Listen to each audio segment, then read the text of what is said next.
Welcome to Influential Entrepreneurs, bringing you interviews with elite business leaders and experts, sharing tips and strategies for elevating your business to the next level. Here's your host, Mike Saunders. Hello and welcome to this episode of Influential Entrepreneurs. This is Mike Saunders, the Authority Positioning Coach. Today we have with us Leo Climaco, who's a business acceleration specialist. He's also a speaker, author, business consultant, and philanthropist. Leo, welcome to the program. Thank you so much, Mike. I'm so happy to be here. Very excited. Yeah, me too. And, I always love learning from people. And the way that I just love positioning that as I start off interviews is, you know what? I'm an open book. You're an open book. Tell me about your experiences. Let's learn from each other. I think that is such a neat way to learn. And boy, from your introduction there in your bio, speaker, author, philanthropist, I want to hear about all of those things. So get us started with your story. Tell us a little bit about yourself and what's your entrepreneurial journey been like to this point in your career. Fantastic. So my name is Leo Climaco. I am 35 years old. I have an IT background for about 15 years. So I began working as an IT director for billionaire families in New York City. So I used to basically, I was in charge of everything from their iPads to the control system on their yachts or on their planes, their camera systems in their homes. I traveled to multiple homes to make sure that things were up to par, doing updates. So that was my life for a very long time. And I got to a point where I just got tired of working for somebody else to make them rich. And I really wanted something of my own, something that I could build, that I could be proud of. So my entrepreneur journey began in about 2015. I was working for a billionaire named Hank Greenberg. He was a former CEO of AIG. I was his personal IT director. And at that time, I was really searching for something that can help me learn business. I had no business background. Nobody in my family is an entrepreneur.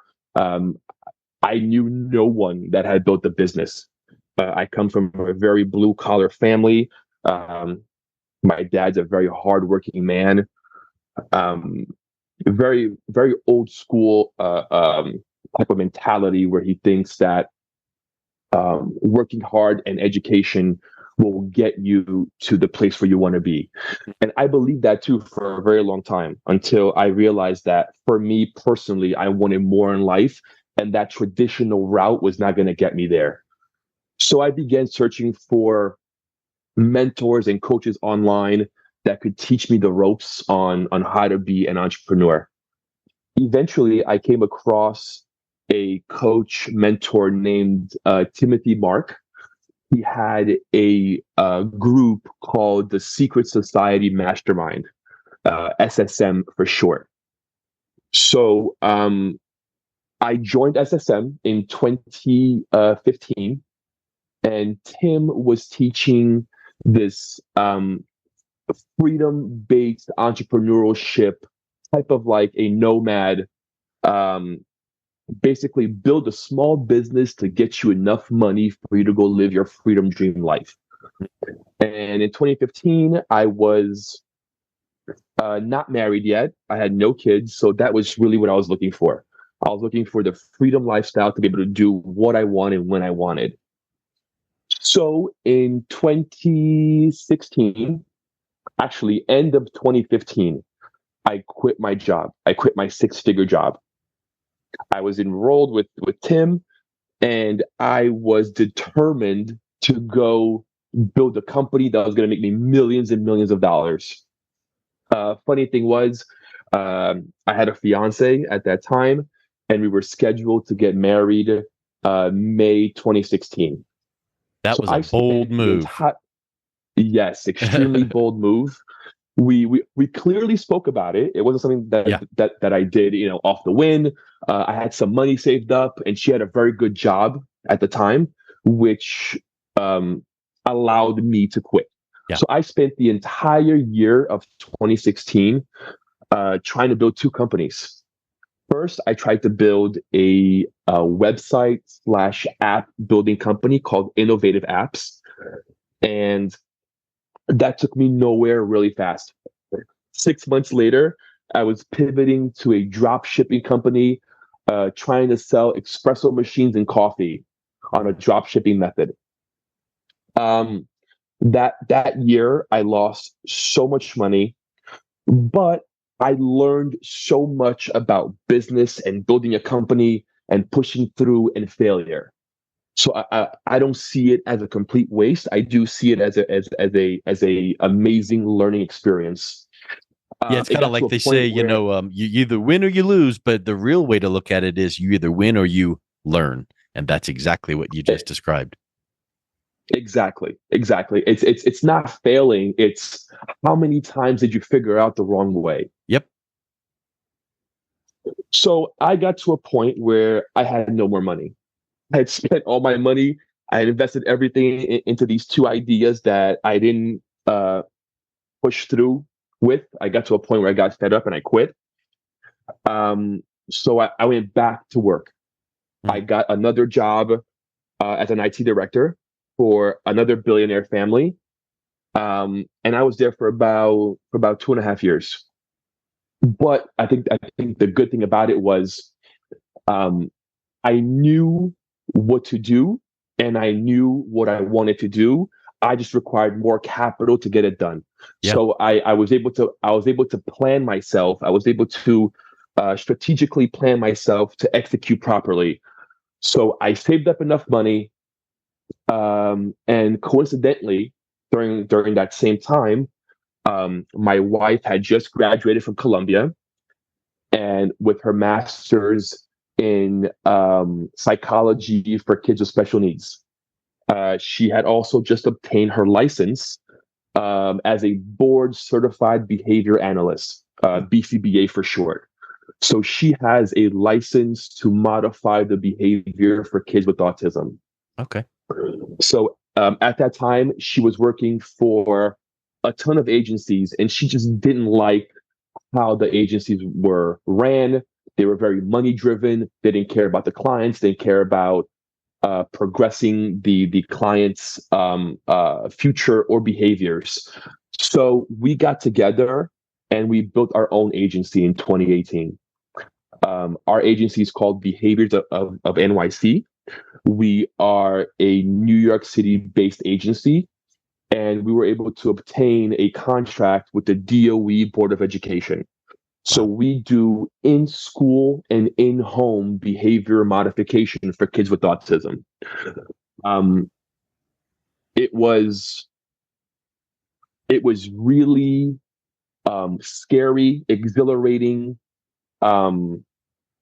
to start this whole process. Our first year and a half, we basically made not a single penny. I borrowed money from my parents, my in-laws, plus I had about 180,000 of my own money saved. And it took every penny plus Wow. more for us to get to where we are today. One thing that I would ask is you had those lessons learned from before. You went back and tapped into the well of your network you had built and picked up some work for 2.5 years. And then when the opportunity presented itself to do this new venture with your wife, now it's like 1 + 1 = 100. And so now you're ready to dive in together. Exactly. We were both at a good mental space. We both had the right understanding. I knew the back end, she knew the front end. So we took that knowledge, we combined it, and 5 years later, we're a seven-figure agency helping close to 30 kids in New York City and growing. So I love that story. And I love when you can serve kids. I love when you can serve kids who have developmental opportunities.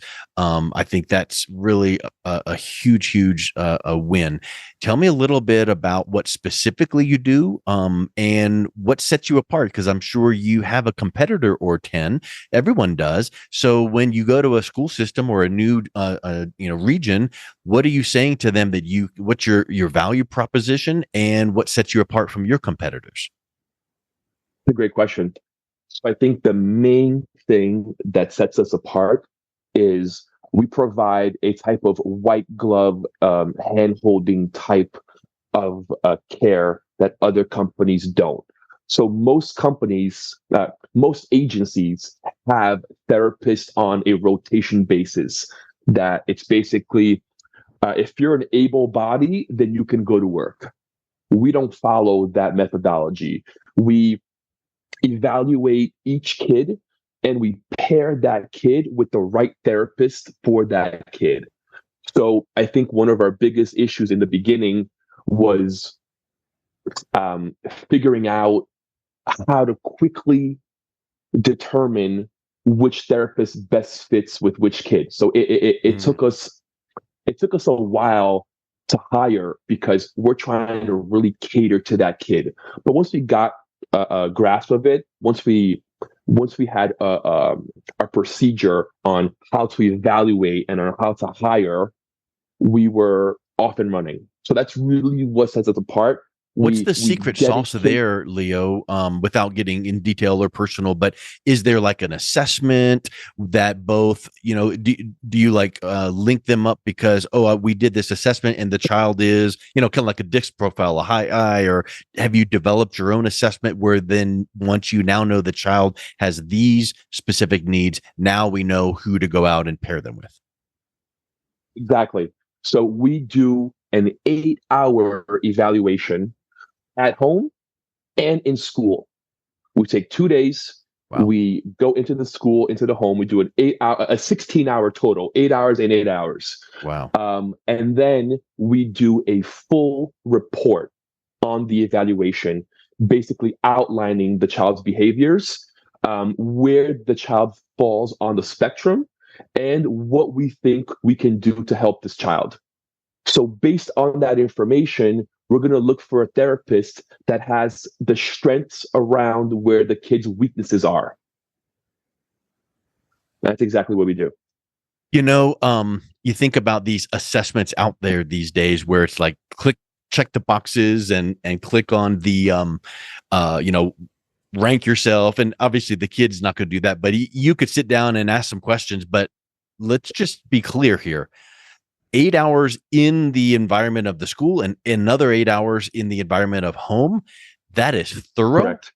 And the assessment that comes out of that and presented to school parents and all the people involved, that has got to have them sit up and take notice and say, you guys care. 100%. And that's really how we're trying to distinguish ourselves with that level of care, with that level of love, as if it was our own kid that we were that we were dealing with or working with. I if I was a parent with an autistic child, I would want an agency that would see that kid as my own kid. Yep. And he's going to have the same care for their own kids as my own kid. And that's exactly what we try to provide. So what's the outcome and result when you are meeting with, let's say, the school teacher and parents, and you're presenting this report and you say, our findings are, our recommendations are, and here's what we would like to see done. And they all say, let's do it. In 3 months, 6 months, 1 year, whatever time frame, what is the outcome? What is the child going to be experiencing, and what are some of those tangible results that the parents will smile and say, you said you could do it, and you certainly did? So we do get a lot of pushback, depending on the school, depending on the school district. The school is really worried about money and funding. Yeah. So if we say we feel like this child requires 30 hours per week of service in home and in school, some schools will give us a pushback in asking why so many hours, and they really want us to prove our case, and we do 99% of the time. There are some cases where the school just really won't budge, and we have to modify our hours, and we'll maybe take those school hours and add them to the home so the kid can still get that same number of hours, but just not being in school, it'll be at home. Okay. But to answer your question, the end result, let me just give you an example. We were working with twin boys. They were both 17. They were juniors in high school. They were about to become seniors, and the school system was very concerned that they were going to graduate and not be ready for life. Somehow these kids had just been passed on from grade to grade without really being evaluated and without anyone really seeing their condition and what their abilities were to navigate life. So we got involved, and we were able to allow them to be in school until they're 23. This gives them 5 more years to be able to really grasp what it is to be a young adult. So these kids didn't know how to go to Dunkin' Donuts and buy a donut. They didn't know how money worked. They didn't know how to cross the street properly. So with a kid like that, we really focus on life skills and important information required for day-to-day life so they can be a functioning member of society. So at the end, the goal is that these 2 boys will graduate by 23 and have all the tools that they need to graduate and go get a job and go be self-sufficient as they can be. Yes. Can't work miracles, but let's show some quantifiable steps forward. That sounds excellent. Exactly. I love it. We talked about you either win or you learn. So share a failure or breakdown during your time of either the first pass when you were doing the app company, and even when you merged into launching this company, there were some lessons and failures and breakdowns that you experienced. Tell us a little bit about a couple of those. Plenty of that. So when I first began creating my app company, I was so naive. I had no idea what business was. I had no idea anything to do with taxes or LLCs, incorporate. It was all gibberish to me. It made no sense. I think that was my biggest challenge. That was my biggest barrier that set me back in 2016, was not really having my head wrapped around what it takes to build a company, what it is to build a company, what is a company.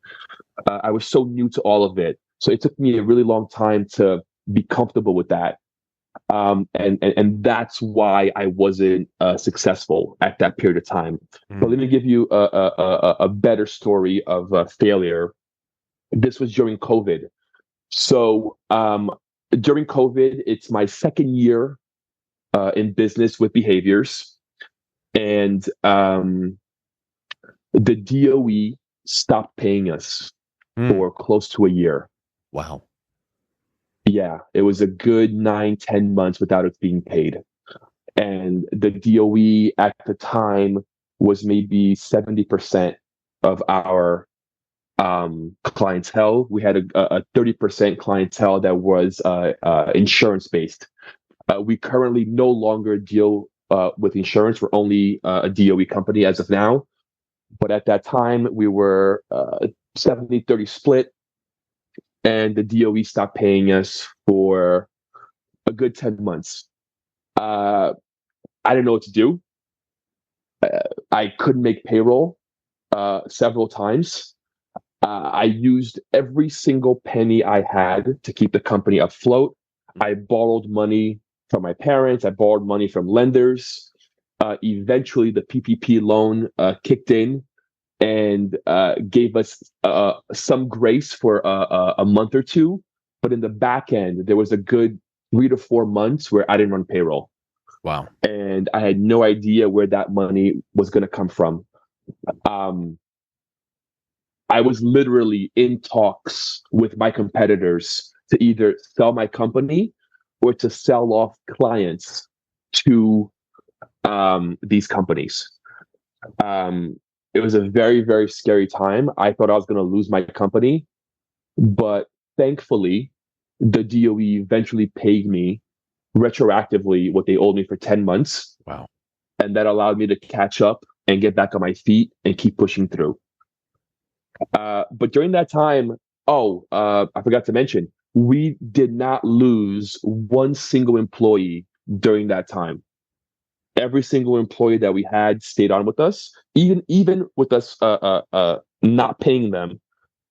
I think the culture that we built in our company, our employees had the confidence that they were going to get paid eventually, and they did.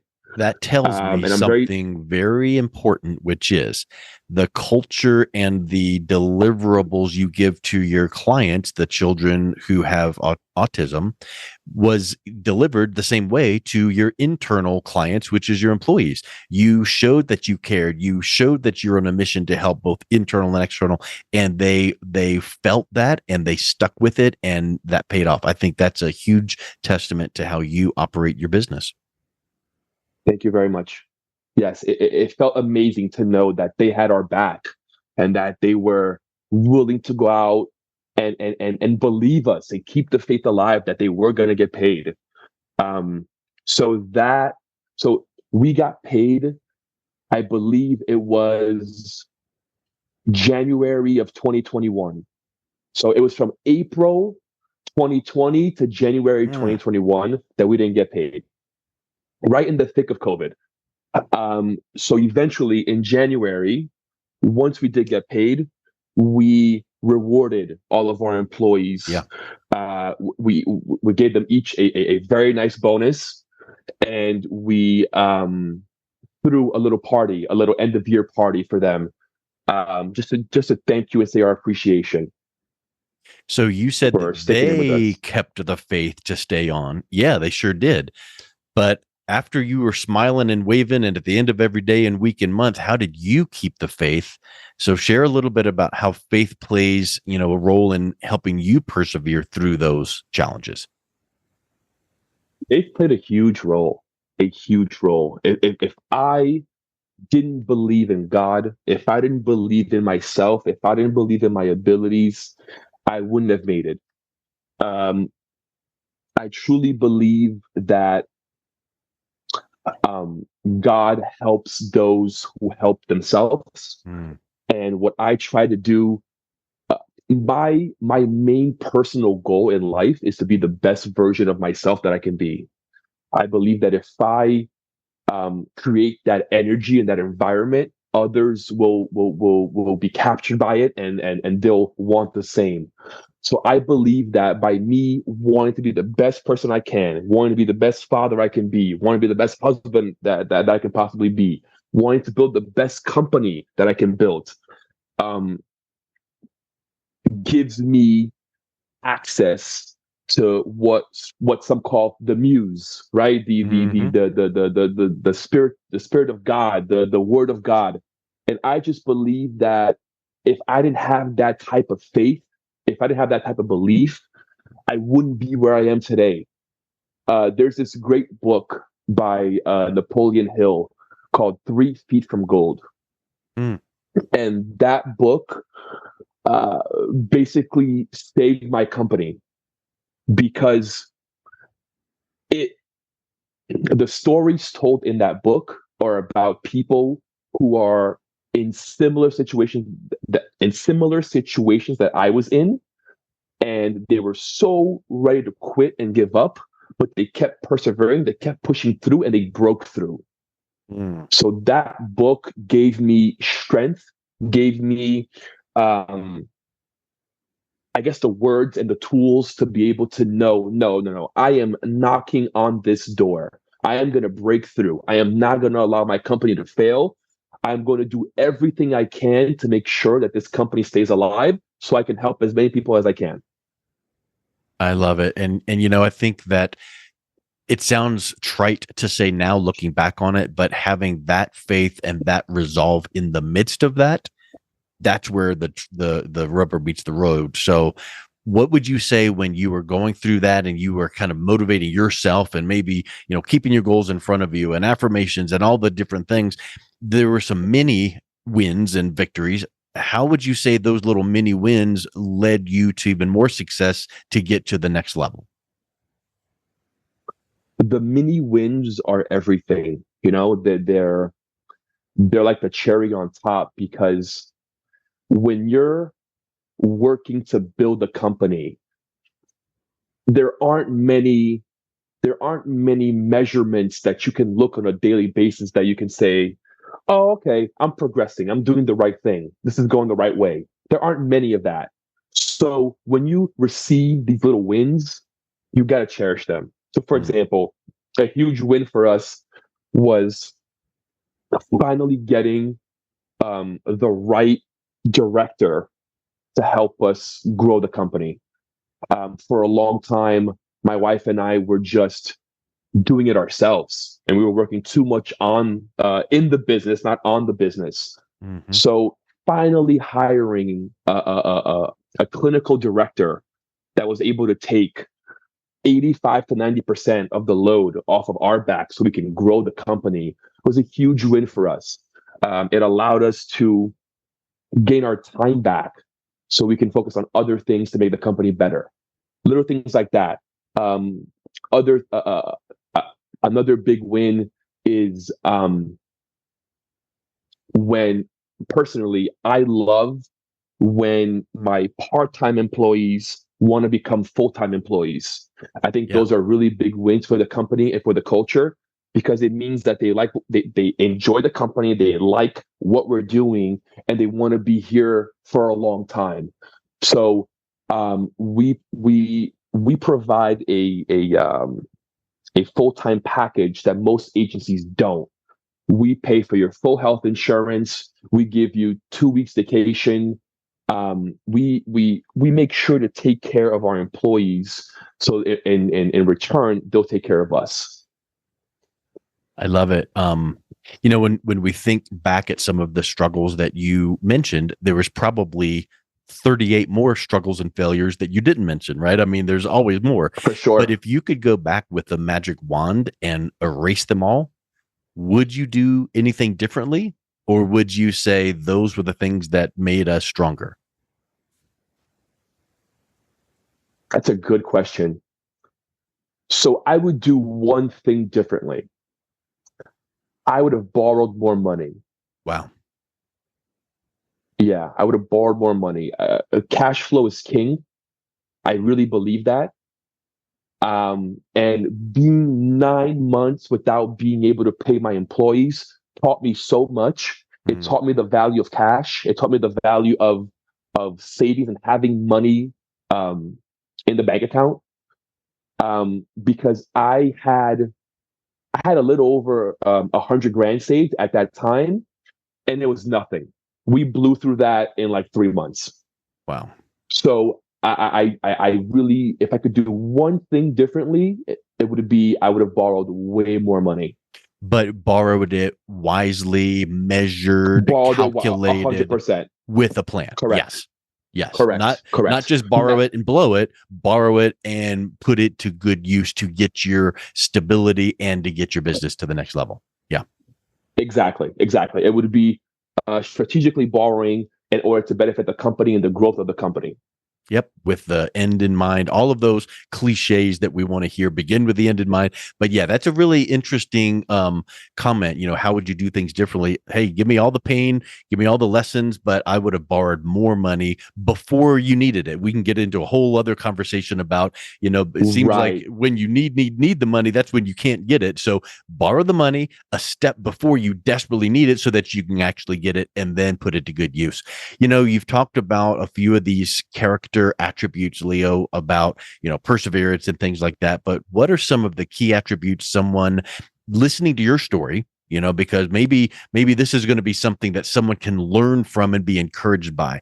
What are some of the key attributes that people need to understand and implement so they can overcome some of the unforeseen issues that come up in their personal and professional life?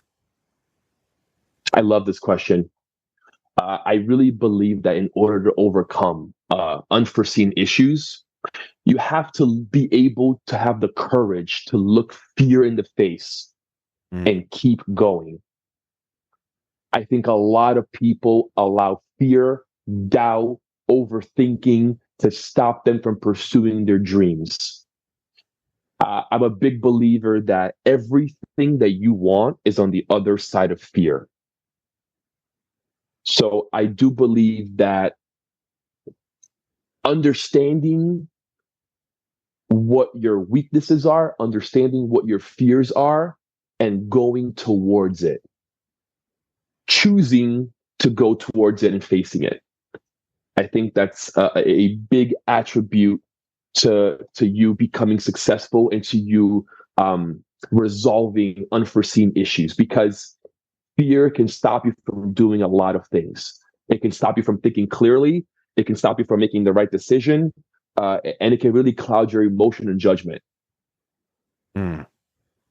Face the fear, because most of the time it's like that acronym, false expectation appearing real. It's probably not as real as you think. So face it, move through it, be confident, and persevere. Right. 100%. What happened to me was one of my biggest fears, not having the money to pay my employees, not having the money to keep my company alive. That was one of my biggest fears. And it happened, and I survived it, and I pushed through it. Even though it wasn't due to your mistakes. That was the Department of Education not paying a bill. Out of my control. Right. 100%. I had nothing to do with it. I was running my company the way that it should have been ran, and I wasn't being paid. Yeah. I had no control over it. But you took ownership of it and rallied the troops, pushed your crusade mission forward, and was rewarded. Exactly. That there was no way that I was going to allow something else to determine the fate of my company.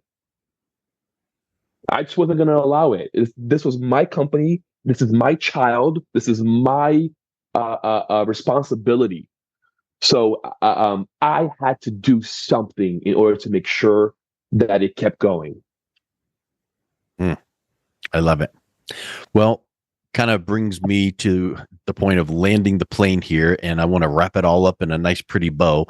We've talked about struggles. We've talked about lessons learned, and your, really vision, mission, crusade that you're on.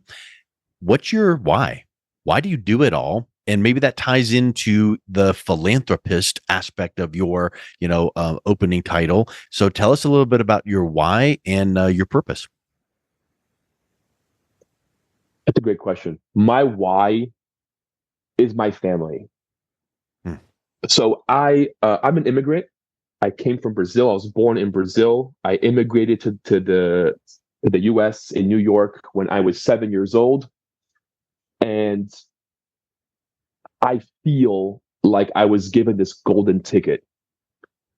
I have probably 15 different cousins, tons of aunts and uncles back in Brazil that could only dream of having the opportunity that I've been given in my life to grow up in America, to live in America, to have the freedom that I do. So my why is my family, and I want to give back to as many people as possible. I am putting together a foundation to be able to help as many people as I can. That is really my why. I'm very blessed. God has blessed me with amazing talents and opportunities, and I want to give back to those who may not have the opportunities that I've had in my life. That's really my why. I love it. And opening or starting that foundation, that just, personifies the giving back aspect. because your why could be your family, and you're going to make a lot of money for your family doing this great business with these children that have your need for your services. But now you're taking it to the next level, creating that foundation so other people can contribute to help that vision along. Correct. One thing I forgot to mention, on my right after college, I was a bit lost. I didn't know exactly which path to go, and there's a company called Per Scholars in the Bronx in New York, and they do free IT training. In order for you to get certified as a A+ certification tech, what they require of you is a 4-month commitment for you to go every single day, and then they teach you how to be a computer tech, and then once you are done, you graduate and they job place you. Going through that program changed my life. It allowed me to have a certification that catapulted me into working for billionaires eventually. I want to rebuild that. I want to give that back to anyone who needs it. I think, especially in America, there's a deficit in trade schools. There aren't enough trade schools. Yeah. I really want to create a system where people can be trained for free, be job placed at the end of it in order to catapult their careers, in order to build a successful life that they dream of. Mm-hmm. Wow. That's really my dream. Spectacular. I love it. You've got such an encouraging story. Leo, if someone wants to learn more, reach out with you, find out about what you've got going on, what's the best way they can connect with you? The best way to connect with me is to go to my site, Leo Climaco. Climaco is spelled CLIMACO 360.com. So once again, that's Leo Climaco 360.com. Leo, thanks a million for coming on. It's been a real pleasure talking with you today. Thank you so much, Mike. I really appreciate you. I love the work that you do, and I can't wait to see what you do next. You've been listening to Influential Entrepreneurs with Mike Saunders. To learn more about the resources mentioned on today's show or listen to past episodes, visit www.influentialentrepreneursradio.com.